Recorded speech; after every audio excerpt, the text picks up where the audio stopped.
ಗಡಿಭಾಗನ ಆಂಧ್ರ ಪ್ರದೇಶಕ್ಕೆ ಸೇರಿಸಿದ ನೀನ್ ಮಾತಾಡೋಣ. ಯಾವುದೇ ಕಾರಣಕ್ಕೂ ಕೂಡ ನಮ್ಮ ಗಡಿಭಾಗನ ಆಂಧ್ರ ಪ್ರದೇಶ ಸೇರಿಸಿದ್ದು ನೀನ್ ಮಾತಾಡೋಣ. ಈಗ ಅಲ್ಲಿ ಪರ್ಸನಲ್ ಚರ್ಚೆ ಯಾವುದು ಬೇಡ, ಉತ್ತರ ಕನ್ನಡ ಬಗ್ಗೆ ಮಾತ್ರ ಚರ್ಚೆ ಆಗಲಿ. ಮೇಲೆ 8 ಬಿನಾಮಿ ಕೇಸ್. ಬಂಧುಗಳೇ ನಮಸ್ಕಾರ, ಹೇಗಿದ್ರೆ ನೀವೆಲ್ಲರೂ? ನಾನು ಸುಬ್ರಹ್ಮಣ್ಯ ಎಸ್ ಹಂಡಿಗೆ. ಬಂಧುಗಳೇ, ಬಳ್ಳಾರಿಯ ಘರ್ಷಣೆಯನ್ನ ನೀವೆಲ್ಲರೂ ಕೂಡ ಗಮನಿಸ್ತಾ ಇದ್ದೀರಿ. ಯಾರದ್ದೋ ಜಿದ್ದಿಗೆ, ಯಾರದ್ದೋ ವೈರತ್ವಕ್ಕೆ ಓರ್ವ ಅಮಾಯಕ ಬಲಿಯಾಗಿದ್ದಾರೆ. ಆ ಅಮಾಯಕನಿಗೆ ಸಂಬಂಧಪಟ್ಟ ಹಾಗೆ 2 ದಿನಗಳ ಕಾಲ ನಾವು ಮಾತಾಡ್ತೀವಿ. ಅದಾದ ಬಳಿಕ ಎಲ್ಲರೂ ಕೂಡ ಮರ್ತು ಬಿಡ್ತೀವಿ. ಜೀವನ ಪರ್ಯಂತ ಸಂಕಟವನ್ನು ಅನುಭವಿಸುವಂಥವರು ಆತನ ಕುಟುಂಬಸ್ಥರು ಮಾತ್ರ. ಹೀಗಾಗಿ ತಮ್ಮ ನಾಯಕರಿಗೆ ಸದಾ ಕಾಲ ಜೈಕಾರ ಹಾಕ್ಕೊಂಡು ಅವ್ರ ಸುತ್ತಮುತ್ತ ಓಡಾಡುವಂಥವ್ರು ಇನ್ನಾದರೂ ಪಾಠ ಕಲಿಬೇಕಿದೆ. ಯಾಕಂದರೆ ಅಧಿಕಾರ ಅನುಭವಿಸುವಂಥವ್ರು ಇವ್ರ ಮಕ್ಕಳು, ಮೊಮ್ಮಕ್ಕಳು, ಮರಿಮೊಮ್ಮಕ್ಕಳು ಜೈಕಾರ ಹಾಕ್ಕೊಂಡು ಜೀವನ ಪೂರ್ತಿ ಸುತ್ತಾಡಿದ್ರು ಕೂಡ ಯಾವುದೇ ಪ್ರಯೋಜನ ಆಗೋದಿಲ್ಲ. ಗಲಾಟೆ ಇಂಥದ್ದೇನಾದರೂ ಆದಾಗ ಬೀದಿಲಿ ಹೆಣ ಆಗಬೇಕಷ್ಟೆ. ಬಂಧುಗಳೇ, ಇದು ಒಂದು ಕಡೆ. ಮತ್ತೊಂದು ಕಡೆ ನಮ್ಮ ರಾಜಕೀಯ ಪಕ್ಷಗಳು, ಇಂಥದ್ದೇ ಪಕ್ಷ ಅಂತಲ್ಲ, ಎಲ್ಲ ಪಕ್ಷಗಳು ಕೂಡ ಹಣ ಇದ್ದಂಥವರಿಗೆ, ಪ್ರಭಾವಿಗಳಿಗೆ, ಶ್ರೀಮಂತರಿಗೆ, ಉದ್ಯಮಿಗಳಿಗೆ ಬರೀ ಟಿಕೆಟನ್ನು ಕೊಡ್ತಾ ಹೋದರೆ ಅದರ ಫಲಿತಾಂಶ ಹೇಗಿರುತ್ತೆ ಅನ್ನೋದು ಕೂಡ ನಮ್ಮ ಕಣ್ಣ ಮುಂದೆ ಕಾಣ್ತಿದೆ. ಇವರೆಲ್ಲರೂ ಕೂಡ ರಾಜಕಾರಣಿಗಳಾಗ್ತಾರೆ ಹೊರತಾಗಿ ಮುತ್ಸದ್ದಿ ರಾಜಕಾರಣಿಗಳಾಗೋದಕ್ಕೆ ಸಾಧ್ಯವೇ ಇಲ್ಲ ಅಂತ ಅನಿಸ್ತಾ ಇದೆ. ಜೊತೆಗೆ ಇದೆಲ್ಲವನ್ನು ಕೂಡ ನೋಡಿದಾಗ ನಮ್ಮ ರಾಜ್ಯದ ರಾಜಕೀಯ ಭವಿಷ್ಯವೂ ಕೂಡ ನಮ್ಮ ಕಣ್ಮುಂದೆ ಈಗಲೇ ಬರ್ತಾ ಇದೆ.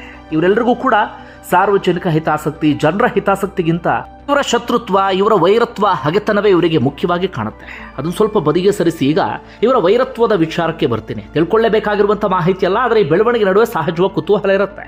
ಈ ವೈರತ್ವ ಶುರುವಾಗಿದ್ದು ಇವತ್ತು ನಿನ್ನೆಯಿಂದಲ್ಲ, ಬರೋಬ್ಬರಿ 25 ವರ್ಷಗಳಿಂದಲೂ ಕೂಡ ಈ ಹಗೆತನ ಇದೆ. ಒಂದು ಕಡೆಯಿಂದ ನಾರಾ ಭರತ್ ರೆಡ್ಡಿ ಕುಟುಂಬ, ಮತ್ತೊಂದು ಕಡೆಯಿಂದ ಜನಾರ್ದನ್ ರೆಡ್ಡಿ ಕುಟುಂಬ.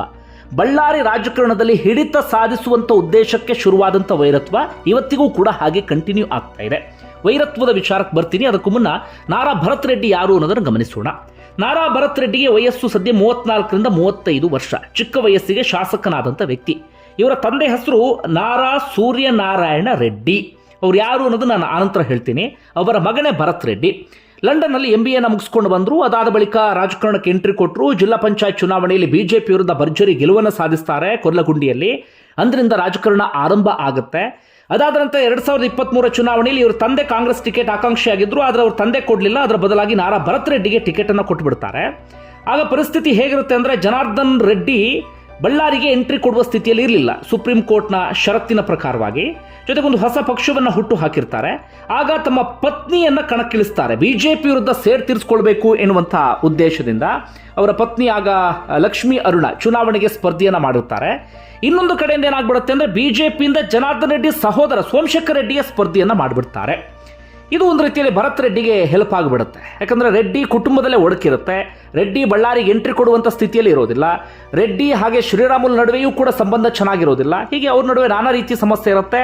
ಆ ಸಮಸ್ಯೆಗಳ ಕಾರಣಕ್ಕಾಗಿಯೋ ವರ್ಚಸ್ಸಿನ ಕಾರಣಕ್ಕಾಗಿಯೋ ಏನೋ ಗೊತ್ತಿಲ್ಲ, ಭರತ್ ರೆಡ್ಡಿ ಮೊದಲ ಚುನಾವಣೆಯಲ್ಲಿಯೇ ಭರ್ಜರಿ ಗೆಲುವನ್ನು ಸಾಧಿಸಿಬಿಡ್ತಾರೆ 37,863 ಮತಗಳಿಂದ. ಇದು ಭರತ್ ರೆಡ್ಡಿ ರಾಜಕಾರಣದ ವಿಚಾರ. ಆಚೆಗೆ ಇನ್ನೊಂದಷ್ಟು ಸಂಗತಿ ಗಮನಿಸೋದಾದರೆ, ಅವರು ಬಳ್ಳಾರಿ DCC ಬ್ಯಾಂಕ್ನ ಡೈರೆಕ್ಟರ್ ಕೂಡ ಹೌದು. ಇತ್ತೀಚೆಗೆ ED ದಾಳಿ ಕೂಡ ಆಗಿತ್ತು ಅವ್ರ ಮನೆ ಮೇಲೆ, ನೀವೆಲ್ಲರೂ ಕೂಡ ಗಮನಿಸಿರ್ಬೋದು. ಇನ್ನು ಆಸ್ತಿ ವಿಚಾರಕ್ಕೆ ಬಂದರೆ ಬರೋಬ್ಬರಿ 91 ಕೋಟಿ ಒಡೆಯ ಅವರೇ ಘೋಷಣೆ ಮಾಡ್ಕೊಂಡಿರುವಂಥ ಆಸ್ತಿ. ಆಂಧ್ರ, ಕರ್ನಾಟಕ ಹೀಗೆ ಬೇರೆ ಬೇರೆ ಕಡೆಗಳಲ್ಲಿ 100 ಎಕರೆ ಜಮೀನಿದೆ. ಹಣಕ್ಕಂತೂ ಯಾವುದೇ ಕೊರತೆ ಇಲ್ಲ ಭರತ್ ರೆಡ್ಡಿ ವಿಚಾರದಲ್ಲಿ. ಈಗ ಈ ಶತ್ರುತ್ವದ ವಿಚಾರಕ್ಕೆ ಬರೋಣ. ಶತ್ರುತ್ವ ಅಂತ ಬಂದಾಗ ಭರತ್ ರೆಡ್ಡಿಯನ್ನ ಸ್ವಲ್ಪ ಬದಿಗೆ ಸರಿಸಿ ಅವರ ತಂದೆ ಸೂರ್ಯನಾರಾಯಣ ರೆಡ್ಡಿಯ ವಿಚಾರಕ್ಕೆ ಹೋಗಬೇಕಾಗತ್ತೆ. ಈಗ ಏನಾಯಿತು ಅಂದರೆ, ಸೂರ್ಯನಾರಾಯಣ ರೆಡ್ಡಿ ಒಂದು ಹಂತಕ್ಕೆ ಬಳ್ಳಾರಿ ಮೇಲೆ ಹಿಡಿತವನ್ನು ಕಳ್ಕೊಂಡಿದ್ರು ರಾಜಕೀಯವಾಗಿ. ಯಾವಾಗ ಅವ್ರ ಮಗ ಭರತ್ ರೆಡ್ಡಿ ಗೆಲುವನ್ನು ಸಾಧಿಸಿದ್ರು, ಮತ್ತೊಮ್ಮೆ ಇದೀಗ ಬಳ್ಳಾರಿ ರಾಜಕಾರಣದ ಹಿಡಿತ ಸಿಕ್ಕಿದೆ. ಆ ಕಾರಣಕ್ಕಾಗಿ ಈಗ ಆ ಶತ್ರುತ್ವ ಮತ್ತೆ ಕಂಟಿನ್ಯೂ ಆಗ್ತಿರೋದು. ಸೂರ್ಯನಾರಾಯಣ ರೆಡ್ಡಿ ಗ್ರಾನೈಟ್ ಬಿಸ್ನೆಸ್ ಅನ್ನ ಮಾಡ್ತಿದ್ದವರು. ಅದರಲ್ಲಿ ಬಹಳ ಹೆಸರನ್ನ ಮಾಡಿದಂಥವ್ರು. ಆಸ್ಟ್ರೇಲಿಯಾ, ಲಂಡನ್ ಹೀಗೆ ಬೇರೆ ಬೇರೆ ದೇಶಗಳಲ್ಲಿ ಅವರ ಬಿಸ್ನೆಸ್ ಇದೆ. ಇತ್ತ ಜನಾರ್ದನ್ ರೆಡ್ಡಿ ಕಬ್ಬಿಣದ ಅದನ್ನ ಬಿಸ್ನೆಸ್ ಅನ್ನ ಮಾಡ್ತಿದ್ದವರು. ಇಬ್ಬರು ಕೂಡ ಉದ್ಯಮಿಗಳೇ. ಈ ಕಾರಣಕ್ಕಾಗಿ ವ್ಯಾವಹಾರಿಕವಾದಂಥ ಒಂದು ಹಗೆತನ ಇತ್ತು. ಗಣಿಗಾರಿಕೆ ಗುತ್ತಿಗೆ ಪಡೆಯುವ ವಿಚಾರದಲ್ಲಿ, ಗಡಿ ಗುರುತಿಸುವಂಥ ವಿಚಾರದಲ್ಲಿ, ಹೀಗೆ ಬೇರೆ ಬೇರೆ ವಿಚಾರದಲ್ಲಿ. ಅದಾದ ಬಳಿಕ ರಾಜಕಾರಣಕ್ಕೆ ಇಬ್ಬರು ಕೂಡ ಎಂಟ್ರಿ ಕೊಟ್ಟಂಥವರು. ಮೊದಲಿಗೆ ಸೂರ್ಯನಾರಾಯಣ ರೆಡ್ಡಿ ರಾಜಕಾರಣಕ್ಕೆ ಎಂಟ್ರಿಯನ್ನು ಕೊಡ್ತಾರೆ. ತಕ್ಕ ಮಟ್ಟಿಗೆ ರಾಜಕಾರಣದಲ್ಲಿ ಗುರುತಿಸ್ಕೊಳ್ತಾರೆ. ಬಳ್ಳಾರಿಯಲ್ಲಿ ಹಿಡಿತ ಸಾಧಿಸುವಂಥ ಪ್ರಯತ್ನವನ್ನು ಪಡ್ತಾರೆ. ಅಂತಿಮವಾಗಿ ಸೂರ್ಯನಾರಾಯಣ ರೆಡ್ಡಿ 99ರ ಚುನಾವಣೆಯಲ್ಲಿ ಸ್ಪರ್ಧೆಯನ್ನು ಮಾಡ್ತಾರೆ. ಆಗ ಅವರು ಸೋಲನ್ನು ಕಾಣ್ತಾರೆ. ಇತ್ತ ಜನಾರ್ದನ್ ರೆಡ್ಡಿ ವಿಚಾರಕ್ಕೆ ಬರೋದಾದರೆ, ಆಗ ಸುಷ್ಮಾ ಸ್ವರಾಜ್ ಪರವಾಗಿ ಕ್ಯಾಂಪೇನ್ ಮಾಡುವ ಮೂಲಕ ಸುಷ್ಮಾ ಸ್ವರಾಜ್ಗೂ ಹತ್ರ ಆಗ್ತಾರೆ. ಬಿಜೆಪಿಯಲ್ಲೂ ಕೂಡ ಅಸ್ತಿತ್ವವನ್ನು ಕಂಡುಕೊಳ್ತಾರೆ. ಆಗ ಸೂರ್ಯನಾರಾಯಣ ರೆಡ್ಡಿ, ಜನಾರ್ದನ್ ರೆಡ್ಡಿ ಎಲ್ಲರೂ ಕೂಡ ಬಿಜೆಪಿಯಲ್ಲೇ ಇದ್ದಂಥವರು. ಜನಾರ್ದನ್ ರೆಡ್ಡಿ ಚುನಾವಣೆಗೆ ಸ್ಪರ್ಧೆ ಮಾಡಿರೋದಿಲ್ಲ, ಆದರೆ ಅವರ ಗೆಳೆಯ ಆಗಿರುವಂಥ ಶ್ರೀರಾಮುಲು ಚುನಾವಣೆಗೆ ಸ್ಪರ್ಧೆ ಮಾಡುವಂತೆ ಮಾಡ್ತಾರೆ. ಶ್ರೀರಾಮುಲು ಕೂಡ ಸೋಲನ್ನು ಕಾಣ್ತಾರೆ. ಒಟ್ಟಾರೆ ಎಲ್ಲರೂ ಕೂಡ ಸೋತ್ ಹೋಗ್ತಾರೆ. ಆದರೆ ಬಿಜೆಪಿಯಲ್ಲಿ ಗುರುತಿಸಿಕೊಳ್ಳುವ ವಿಚಾರಕ್ಕೆ ಪೈಪೋಟಿ ಶುರುವಾಗುತ್ತೆ. ಒಂದೇ ಪಕ್ಷದಲ್ಲಿ ಇದ್ರೂ ಕೂಡ ಅವ್ರ ನಡುವೆ ಒಂದು ಜಿದ್ದಿ ಹಗೆತನ ಅಂಥದ್ದೆಲ್ಲವೂ ಕೂಡ ಇರುತ್ತೆ. ಒಂದೇ ಪಕ್ಷದಲ್ಲಿದ್ದರೂ ಕೂಡ ಹೇಳಿಕೊಳ್ಳುವಂಥ ಸ್ನೇಹ ಅಂಥದ್ದೇನು ಕೂಡ ಅವ್ರ ನಡುವೆ ಇರೋದಿಲ್ಲ. ಹೀಗಿರುವಾಗಲೇ ಜನಾರ್ದನ್ ರೆಡ್ಡಿ ಬಿಜೆಪಿಯಲ್ಲಿ ಗಟ್ಟಿಯಾಗಿ ಗುರುತಿಸ್ಕೊಳ್ತಾರೆ, ಅಥವಾ ಅವರ ಇಡೀ ಗುಂಪೇನಿರುತ್ತೆ ಅವ್ರು ಗಟ್ಟಿಯಾಗಿ ಗುರುತಿಸ್ಕೊಳ್ತಾರೆ. ಸೂರ್ಯನಾರಾಯಣ ರೆಡ್ಡಿಗೆ ಅದು ಸಾಧ್ಯ ಆಗೋದಿಲ್ಲ. ಹೀಗಾಗಿ 2004 ಸಂದರ್ಭದಲ್ಲಿ ಅವರು JDS ಪಕ್ಷಕ್ಕೆ ಜಂಪ್ ಆಗಿರ್ತಾರೆ. 2004ರಲ್ಲಿ ಕುರುಗೋಡು ವಿಧಾನಸಭಾ ಕ್ಷೇತ್ರದಿಂದ ಅವರು ಗೆಲುವನ್ನು ಸಾಧಿಸ್ತಾರೆ. ಸೂರ್ಯ ನಾರಾಯಣ ರೆಡ್ಡಿ JDS ಇಂದ ಗೆಲುವನ್ನು ಸಾಧಿಸ್ತಾರೆ. ಅದು ಕೂಡ ಅಲ್ಲಂ ವೀರಭದ್ರಪ್ಪ ಅವ್ರನ್ನ ಸೋಲಿಸಿಬಿಡ್ತಾರೆ. ಹೀಗಾಗಿ ಸೂರ್ಯನಾರಾಯಣ ರೆಡ್ಡಿ ವರ್ಚಸ್ಸು ಜಾಸ್ತಿ ಆಗುತ್ತೆ. ಕುರುಗೋಡ್ನಲ್ಲಿ ಗೆದ್ದರೂ ಕೂಡ ಇಡೀ ಬಳ್ಳಾರಿ ರಾಜಕಾರಣದ ಮೇಲೆ ಪ್ರಭಾವವನ್ನು ಬೀರ್ತಾರೆ. ಬಳ್ಳಾರಿ ರಾಜಕಾರಣವನ್ನು ಹಿಡಿತಕ್ಕೆ ತೆಗೆದುಕೊಳ್ಳುವಲ್ಲಿ ಯಶಸ್ವಿ ಆಗ್ತಾರೆ. ಇತ್ತ ಜನಾರ್ದನ್ ರೆಡ್ಡಿ ಚುನಾವಣೆ ಸ್ಪರ್ಧೆ ಮಾಡಿರೋದಿಲ್ಲ, ಆದರೆ ಅವರ ಸ್ನೇಹಿತ ಶ್ರೀರಾಮುಲು ಆ ಸಂದರ್ಭದಲ್ಲಿ ಗೆಲುವನ್ನು ಸಾಧಿಸಿರ್ತಾರೆ. ಈ ರೀತಿಯಾಗಿ ಇರುತ್ತೆ. ಹೀಗಿದ್ದಾಗಲೇ ಒಮ್ಮೆ ಜನಾರ್ದನ್ ರೆಡ್ಡಿ ಯಾವುದೋ ಒಂದು ಕಚೇರಿಗೆ ಹೋದಾಗ, ನಾನು ಸಂಗ್ರಹಿಸಿರುವಂಥ ಮಾಹಿತಿ ಇದು, ಯಾವುದೋ ಒಂದು ಕಚೇರಿಗೆ ಹೋದಾಗ ಇವರು ಉದ್ಯಮಿಯಾಗಿದ್ದರು, ಪ್ರಭಾವಿಯಾಗಿದ್ದರು, ಎಲ್ಲವೂ ಕೂಡ ಆಗಿದ್ರು. ಆದರೆ ಅವರಿಗೆ ರೆಸ್ಪೆಕ್ಟೇ ಸಿಗಲಿಲ್ಲಂತೆ ಆ ಕಚೇರಿಯಲ್ಲಿ. ಆದರೆ ಅದೇ ಸೂರ್ಯನಾರಾಯಣ ರೆಡ್ಡಿ ಹೋದಾಗ ಎಲ್ಲರೂ ಕೂಡ ಸಲ್ಯೂಟ್ ಹೊಡೆಯೋದಕ್ಕೆ ಶುರು ಮಾಡ್ಕೊಳ್ತಾರಂತೆ. ಆಗಲೇ ಜನಾರ್ದನ್ ರೆಡ್ಡಿಗೆ ಅನ್ಸುತ್ತಂತೆ, ಕೇವಲ ಉದ್ಯಮಿ ಆಗಿದ್ರೆ ಸಾಲದು, ನನಗೆ ಅಧಿಕಾರವೂ ಕೂಡ ಬೇಕು ಎನ್ನುವಂಥ ರೀತಿಯಲ್ಲಿ. ಆ ಕಾರಣಕ್ಕಾಗಿ ಅದಾದ ನಂತರ ಅಧಿಕಾರವನ್ನು ಪಡೆಯುವಂಥ ಪ್ರಯತ್ನವನ್ನು ಕೂಡ ಪಡ್ತಾರೆ. ಅದರ ಮೊದಲ ಪ್ರಯತ್ನ ಎನ್ನುವಂತೆ ಅವರ ಸ್ನೇಹಿತ ಶ್ರೀರಾಮುಲುಗೆ ಸಚಿವ ಸ್ಥಾನವನ್ನು ಕೊಡಿಸುವಲ್ಲಿ ಯಶಸ್ವಿ ಆಗ್ತಾರೆ. ಅದರ ವೈಯಕ್ತಿಕವಾಗಿ ಯಾವುದೇ ಅಧಿಕಾರವೂ ಕೂಡ ಸಿಕ್ಕಿರೋದಿಲ್ಲ. ಹಾಗೊಂದಷ್ಟು ರಾಜಕೀಯ ಪಲ್ಲಟ ಬೆಳವಣಿಗೆ ಎಲ್ಲವೂ ಕೂಡ ಆಗುತ್ತೆ. ನಿಮಗೆ ಗೊತ್ತಿರುವ ಹಾಗೆ 2006ರಲ್ಲಿ ಮೈತ್ರಿ ಸರ್ಕಾರ ರಚನೆ ಆಗುತ್ತೆ.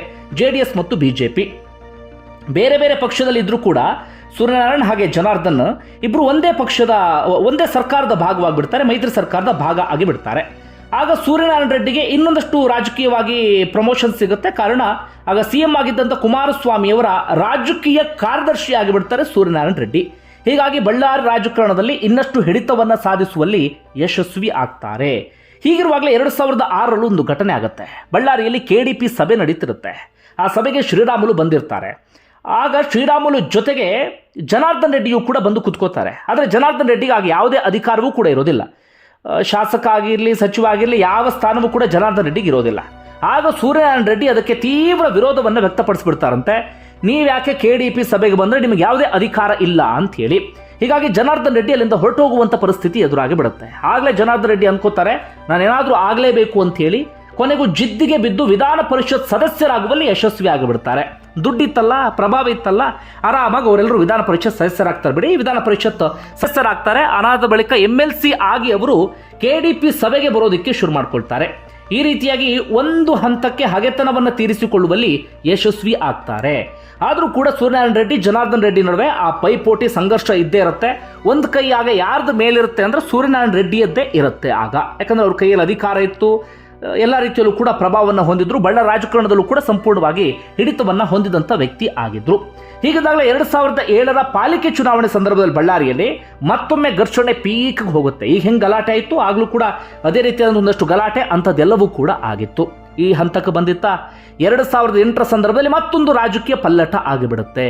ಆಗೇನಾಗುತ್ತೆ ಅಂದರೆ, ಒಂದು ಕುರುಗೋಡು ವಿಧಾನಸಭಾ ಕ್ಷೇತ್ರ ವಿಂಗಡಣೆ ಸಂದರ್ಭದಲ್ಲಿ ಅಸ್ತಿತ್ವವನ್ನು ಕಳ್ಕೊಂಡು ಬಿಡುತ್ತೆ. ಅದು ಒಂದಷ್ಟು ಕಂಪ್ಲಿ ಸೇರುತ್ತೆ, ಒಂದಷ್ಟು ಭಾಗ ಬಳ್ಳಾರಿ ನಗರ, ಬಳ್ಳಾರಿ ಗ್ರಾಮೀಣ, ಈ ಕಡೆ ಎಲ್ಲ ಕಡೆಗಳಲ್ಲೂ ಕೂಡ ಸೇರಿ ಹೋಗಿಬಿಡುತ್ತೆ. ಹೀಗಾಗಿ ಕುರುಗೋಡು ವಿಧಾನಸಭಾ ಕ್ಷೇತ್ರವನ್ನು ಸೂರ್ಯನಾರಾಯಣ ರೆಡ್ಡಿ ಕಳ್ಕೊಳ್ಳುವಂಥ ಸ್ಥಿತಿ ಬರುತ್ತೆ. ಇದರ ಜೊತೆಗೆ 2008ರ ಸಂದರ್ಭದಲ್ಲಿ ಜನಾರ್ದನ್ ರೆಡ್ಡಿ ರಾಜಕೀಯ ಬದುಕು ಇದ್ದಕ್ಕಿದ್ದ ಹಾಗೆ ಪೀಕ್ಗೆ ಹೋಗಿಬಿಡುತ್ತೆ.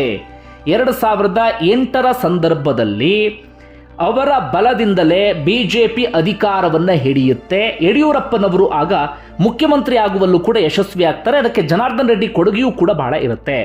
ಜನಾರ್ದನ್ ರೆಡ್ಡಿಯ ಗುಂಪೇನಿರುತ್ತೆ, ಅವರೆಲ್ಲರೂ ಕೂಡ ಆಗ ಗೆಲುವನ್ನು ಸಾಧಿಸ್ಬಿಡ್ತಾರೆ. ಕರುಣಾಕರ್ ರೆಡ್ಡಿ, ಸೋಮಶೇಖರ್ ರೆಡ್ಡಿ, ಶ್ರೀರಾಮುಲು, ಹೀಗೆ ಅವ್ರ ಜೊತೆಗೆ ಯಾರ್ಯಾರು ಗುಡಿಸ್ಕೊಂಡಿದ್ರು ಎಲ್ಲರೂ ಕೂಡ ಗೆಲುವನ್ನು ಸಾಧಿಸಿಬಿಡ್ತಾರೆ.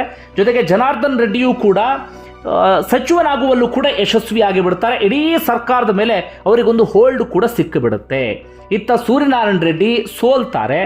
ಜೊತೆಗೆ ಒಂದು ಹಂತಕ್ಕೆ ಅವರು ರಾಜಕಾರಣದಲ್ಲಿ ಅಥವಾ ಬಳ್ಳಾರಿ ರಾಜಕಾರಣದಲ್ಲಿ ಹಿಡಿತವನ್ನು ಕೂಡ ಕಳ್ಕೊಂಡು ಬಿಡ್ತಾರೆ. ಅಲ್ಲಿವರೆಗೂ ಕೂಡ ಸೂರ್ಯನಾರಾಯಣ ರೆಡ್ಡಿ ಕೈ ಮೇಲಾಗಿಬಿಟ್ಟಿತ್ತು ನಿರಂತರವಾದಂಥ ಜಿದ್ದಾಜಿದ್ದಿಯಲ್ಲಿ. ಆದರೆ 2008ರ ನಂತರ ಜನಾರ್ದನ್ ರೆಡ್ಡಿ ಕೈ ಮೇಲಾಗಿ ಬಿಡುತ್ತೆ. ಹೀಗಿದ್ದಾಗಲೇ ಜನಾರ್ದನ್ ರೆಡ್ಡಿ ಬದುಕಲ್ಲಿ ಏನೇನಾಯಿತು ನಿಮ್ಮೆಲ್ಲರಿಗೂ ಕೂಡ ಗೊತ್ತೇ ಇದೆ. 2011ರ ಸಂದರ್ಭದಲ್ಲಿ ಜೈಲಿಗೆ ಹೋಗ್ತಾರೆ. ಅದಾದ ನಂತರ ಅವರ ಸುತ್ತಮುತ್ತ ನಡೀತಿರುವಂಥ ವಿವಾದ ನಿಮ್ಮೆಲ್ಲರಿಗೂ ಕೂಡ ಗೊತ್ತೇ ಇದೆ. ಇತ್ತ ಸೂರ್ಯನಾರಾಯಣ ರೆಡ್ಡಿ ಜನಾರ್ದನ್ ರೆಡ್ಡಿ ಜೈಲಿಗೆ ಹೋದರೂ ಕೂಡ ರಾಜಕಾರಣದಲ್ಲಿ ಮತ್ತೊಮ್ಮೆ ಹಿಡಿತವನ್ನು ಸಾಧಿಸೋಕೆ ಅವರಿಗೆ ಸಾಧ್ಯ ಆಗಲಿಲ್ಲ. ಅದಾದ ಬಳಿಕ ಅವರು ಸೀದಾ ಕಾಂಗ್ರೆಸ್ಗೆ ಬರ್ತಾರೆ, JDS ಇಂದ ಕಾಂಗ್ರೆಸ್ ಕಡೆಗೆ ಬರ್ತಾರೆ. ಆದರೆ 2018 ಸಂದರ್ಭದಲ್ಲಿ ಅವರಿಗೆ ಟಿಕೆಟ್ ಸಿಗಲಿಲ್ಲ. ಅದರ ಬದಲಾಗಿ ಅನಿಲ್ ಲಾಡ್ ಅವರಿಗೆ ಟಿಕೆಟನ್ನು ಕೊಡಲಾಗುತ್ತೆ. ಅದಾದ ನಂತರ 2023 ಅಂತ ಬಂದಾಗ ಸೂರ್ಯನಾರಾಯಣ ರೆಡ್ಡಿ ಮಗ ಆಗಿರುವಂಥ ಭರತ್ ರೆಡ್ಡಿ ಅವರಿಗೆ ಟಿಕೆಟ್ ಸಿಕ್ಕಂಥ ಕಾರಣಕ್ಕಾಗಿ ಇದೀಗ ಮತ್ತೊಮ್ಮೆ ಸೂರ್ಯನಾರಾಯಣ ರೆಡ್ಡಿ ಕೈ ಮೇಲಾಗಿದೆ. ಜನಾರ್ದನ್ ರೆಡ್ಡಿ ಸ್ವಲ್ಪ ಮಟ್ಟಿಗೆ ಇದೀಗ ಒಂದು ರೀತಿಯಲ್ಲಿ ಹಿನ್ನಡೆಯನ್ನು ಅನುಭವಿಸುವಂತಾಗಿದೆ. ಆ ಕಾರಣಕ್ಕಾಗಿ ಈ ಜಿದ್ದಾಜಿದ್ದಿ ಅಥವಾ ಈ ಸಂಘರ್ಷ ಇದೀಗ ಇನ್ನೊಂದು ಹೆಜ್ಜೆ ಮುಂದೆ ಹೋಗ್ತಾ ಇದೆ. ಇಷ್ಟೇ ವೈರತ್ವ. ಬಂಧುಗಳೇ, ಒಟ್ಟಾರೆಯಾಗಿ ಇದನ್ನು ಕೇಳಿಸ್ಕೊಂಡಾಗ ನಿಮಗೆ ಏನು ಅನಿಸ್ತು ಅನ್ನೋದನ್ನು ಕಮೆಂಟ್ ಬಾಕ್ಸಲ್ಲಿ ಮೆನ್ಷನ್ ಮಾಡಿ. ಧನ್ಯವಾದ ವಿಡಿಯೋ ನೋಡಿದ್ದಕ್ಕಾಗಿ.